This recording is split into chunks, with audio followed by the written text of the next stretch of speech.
Ya, ini sedikit deskripsi tentang pangkalan data sekolah dan siswa di seleksi nasional berbasis prestasi tahun 2024. Ini sebenarnya tidak jauh berbeda, ya. Hanya perbedaannya mungkin dari sisi kurikulum, ya. Kalau fungsi PDSS ini jelas, ini merupakan basis data yang berisikan rekam jejak kinerja sekolah dan nilai rapor siswa yang eligible untuk mendaftar. Ya, jadi tidak bisa sembarang sekolah saja. Termasuk pondok-pondok pesantren, ya mereka juga harus, misalnya ada madrasah dan sebagainya, ya. Nah, ini mereka juga harus punya, harus mendaftar di pangkalan data sekolah dan siswa ini. Hanya terkait dengan kurikulum, ya PDSS ini akan mengakomodasi kurikulum nasional 2006 KTSP dan kurikulum 2013 sistem paket dan SKS, ya, serta kurikulum merdeka. Kemarin kita baru saja mendengarkan laporan dari hasil PISA Indonesia. Ya. Kita cukup bangga juga ada kenaikan signifikan saya kira. Saya kira itu tidak terlepas dari kebijakan Merdeka Belajar Kampus Merdeka dari Kemendikbud. Ya. Ada kenaikan angka PISA yang yang selama ini kita bertahan di 10 terbawah. Ya. Sekarang mulai beranjak. Tentu ini tidak mudah Bapak Ibu. Ya, nah inilah salah satu kebijakan kementerian yang kami anggap ini sebuah keberhasilan dari program Merdeka Belajar Kampus Merdeka. Kemudian pengisian PDSS dilakukan oleh sekolah dan kebenaran data yang diisikan menjadi tanggung jawab kepala sekolah. Ya, nah, maka itu saya dulu pernah menyampaikan ke kepala dinasnya, karena di Sumatera Barat ketika itu ada 8 sekolah tidak melengkapi datanya, yang mereka mengklaim diri sudah mendaftar. Kemudian kita paparkan, saya minta data ke panitia pusat, kita berikan. Nah, baru dia sadar bahwa memang dia salah. Ya. Nah, sebelumnya dia menyalahkan panitia pusat, mengkomplain diri sudah lengkap dan sebagainya. Ya. Karena ini semua berbasis sistem, jadi semua rekam jejak digitalnya itu ada di kita. Nah, oleh sebab itu ini PDSS ini sangat penting, bukan hanya di SNBP tapi juga di SNBT. Kurikulum nasional, sekolah yang tidak menggunakan kurikulum nasional tidak diperkenankan mendaftar di PDSS. Ya. Nah, silakan lanjut Mas. Ya, ini ketentuan umum SNBP dilakukan berdasarkan hasil penelusuran prestasi akademik dengan menggunakan rapor serta prestasi akademik non-akademik siswa. Prestasi akademik maupun non-akademik siswa yang dinilai adalah 3 prestasi terbaik. Ya. Kemudian sekolah yang mengikutkan siswanya dalam SNBP harus mempunyai nomor pokok sekolah nasional. Jadi sekolahnya harus terdaftar, punya NPSN, ya, dan mengisikan rapor siswa yang eligible di PDSS dengan lengkap dan benar. Dengan lengkap dan benar Bapak Ibu. Ya. Yang kejadian itu banyak mengisi tapi tidak lengkap, sehingga tidak bisa difinalisasi. Ya. Sekolah harus memiliki akun SNPMB sekolah untuk pengisian PDSS dan siswa harus memiliki akun SMPMB siswa untuk pendaftaran SNBP, registrasi akun SMPMB sekolah dan registrasi akun SPMB siswa dilakukan di portal SMPP. Saya kira informasi lengkap ini kan sudah ada di kanal YouTube juga, ya. Lanjut Mas. Nah, ini yang ketentuan tambahan, ya. Siswa yang tadi sudah disinggung tadi oleh Pak Dirjen dan juga oleh Pak Kepala Badan. Siswa yang telah dinyatakan lulus seleksi jalur SNBP 2024, SNBP 2023 dan seleksi nasional masuk perguruan tinggi negeri SMPTN 2022 tidak dapat mendaftar di SNBT 2024. Sebenarnya ini sama dengan tahun yang lalu. Ya. Untuk yang lulus melalui jalur prestasi. Ya. Seleksi nasional berbasis prestasi ini yang undangan, ya, yang jalur undangan. Nah, ini yang baru. Siswa yang dinyatakan lulus seleksi jalur SNBP 2024 ya, tidak dapat mendaftar seleksi jalur mandiri di PTN manapun. Ini yang baru. Jadi tolong ini kita sama-sama menyampaikan kepada siswa, terutama dalam dia mengisi pilihan di jalur prestasi. Kalau dia hanya ingin masuk di satu prodi A sesuai dengan passionnya, minat bakatnya, ya ambil A itu. Tapi kalau dia ingin coba-coba biarlah saya coba nanti pilih yang kedua. Ternyata lulus dia pilih yang kedua. Kemudian tidak diambil. Kalau dulu masih bisa dia ikut mandiri. Kalau sekarang tidak bisa dia ikut mandiri. Kenapa kita lakukan ini? Untuk menekan angka yang mendaftar ulang di SNBP itu bisa meningkat. Supaya hak-hak anak-anak kita yang seharusnya masuk, mereka bisa masuk. Jadi kan sangat sayang sekali mungkin kawan-kawan media. Sudah diterima, tidak diambil. Padahal banyak yang antri, yang memang membutuhkan masuk ke negeri. Karena biaya murah misalnya. Nah inilah yang dipikirkan oleh kementerian dan panitia. Nah, jadi ini yang baru. Ya, ini salah satu yang baru, artinya kalau ini khusus SNBP. Ya, yang jalur prestasi. Jadi betul-betul dia memikirkan pilihan keduanya. Kalau dia seandainya lulus nanti di sana, kalau tidak diambil, dia nggak bisa masuk kemana-mana lagi. Nah, oke, lanjut. Mas. Kemudian persyaratan sekolah, saya kira ini sama dengan tahun yang lalu, ya. Tentu yang punya nomor pokok sekolah nasional, kemudian yang akreditasi A ini dapat mendaftar yang 40% terbaik di sekolahnya khusus untuk SNBP. Ya, khusus untuk seleksi nasional berbasis prestasi atau jalur undangan. Dan akreditasi B 25% terbaik di sekolahnya dan akreditasi C dan lainnya 5% terbaik di sekolahnya. Kemudian yang ketiga wajib mengisi PDSS. Mengisi pangkalan data sekolah dan siswa, data siswa yang diisikan hanya yang eligible sesuai dengan ketentuan. Ya, itu ada di portal SNPMB tahun 2024 yang sudah di launching juga. Ya, itu bisa dikunjungi nanti oleh masyarakat dan juga oleh teman-teman media. Silakan, lanjut, Mas. Persyaratan pendaftar siswa yang eligible saya kira sama ya dengan tahun-tahun sebelumnya.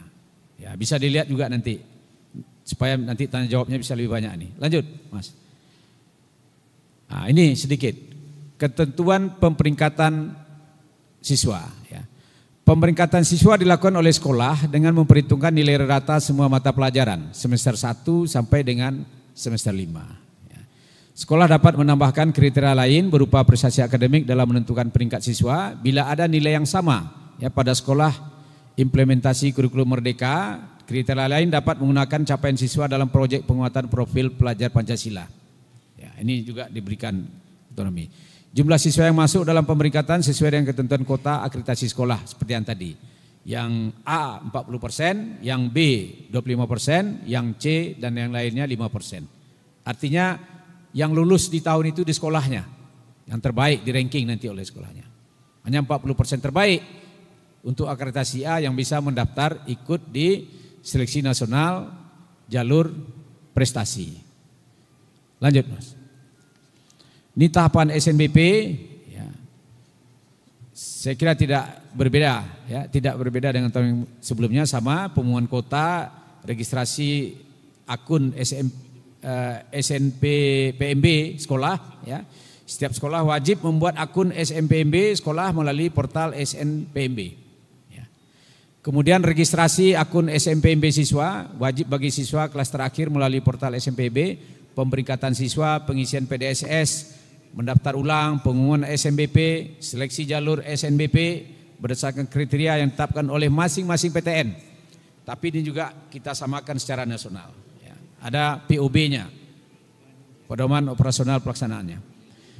Menggugah portofolio, ya, kemudian memilih program siswa dapat memilih 2. Untuk SNBP Bapak Ibu. Ya. Dapat memilih 2, tapi hati-hati. Jangan setengah-setengah pilihan 2-nya. Kalau lulus dia pilihan 2 itu wajib diambil. Kalau tidak dia tidak bisa mendaftar di jalur tes dan juga di jalur mandiri. Ini yang baru. Ya. Kalau dulu di jalur tes saja nggak bisa mendaftarnya. Jalur mandiri mereka masih bisa ikut. Kalau sekarang tidak boleh sama sekali. Kalau sudah lulus melalui jalur undangan, karena ini juga terkait dengan sekolah, ya, legalitas sekolah, ya, dan juga akan membuat nama sekolah akan jelek nanti. Ya. Lanjut, Kemudian pilihan program studi di SNBP, setiap siswa yang eligible diizinkan untuk memilih program studi di PTN. Setiap siswa dapat memilih 2 program studi dari 1 PTN atau 2 PTN. Boleh. Jadi di PTN itu dia pilih 2 boleh. Jika memilih 2 program studi, salah satu harus berada di PTN pada provinsi yang sama ya, dengan SMA atau MA SMK asalnya. Jika memilih 1 program studi, dapat memilih PTN yang berada di provinsi manapun. Dapat, ya, boleh tidak. Ya. Lanjut. Ini untuk yang memilih olahraga dan seni. Ya. Jadi bagi peserta memilih program studi bidang seni dan olahraga, wajib mengunggah portofolio. Ya. Ketentuan tentang portofolio ini bisa dilihat di halaman web SNPMB. Terdapat 11 jenis portofolio yang berlaku untuk SNBP dan SNBT. Ya. Untuk pilihan olahraga, seni tari, seni musik, seni kerawitan, etnomusikologi, seni rupa, desain dan kriya, teater dan fotografi, film televisi, seni pendalangan, senatasi dan lain-lain. Ya. Ini wajib nanti untuk 11 jenis portofolio yang berlaku untuk SNBP dan SNBT. Lanjut Mas. Saat ini ya, ruang lingkup SNPMB itu yang ikut di kita, yang bergabung di PTN Negeri, ada 76 PTN akademik. Ya. Saya, Bu Rina dan Pak Edward Golo ini mewakili perguruan tinggi akademik. Ya. Pak Ahmad Taqwa dan Pak Ali Ridho ini mewakili vokasi. Ada 43 PTN vokasi dan ada 24 PT KIN, perguruan tinggi keagamaan Islam negeri, yang memang mereka punya prodi umum yang izinnya dikeluarkan oleh Kementerian Dikbud. Mereka bergabung dengan kita, sudah 24. Jadi tahun ini bertambah dibandingkan tahun yang lalu, ya, bertambah 7 ya, PTN baru. Kemudian ada 5 program vokasi dan program akademik, ada 585 diploma 3, kemudian 604 diploma 4 sarjana terapan, dan 3.417 sarjana. Lanjut Mas. Jadi PT KIN ini hanya program studi umum. Ya. Kemudian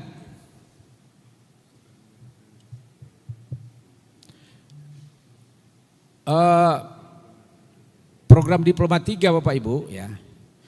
Ini kan program diploma ini adalah pendidikan vokasi yang diperuntukkan bagi lulusan pendidikan menengah atau sederajat untuk mengembangkan keterampilan dan penalaran dalam penerapan ilmu pengetahuan dan teknologi. Ya, ini sama saja. Sarjana saya kira udah tahu Bapak Ibu semua.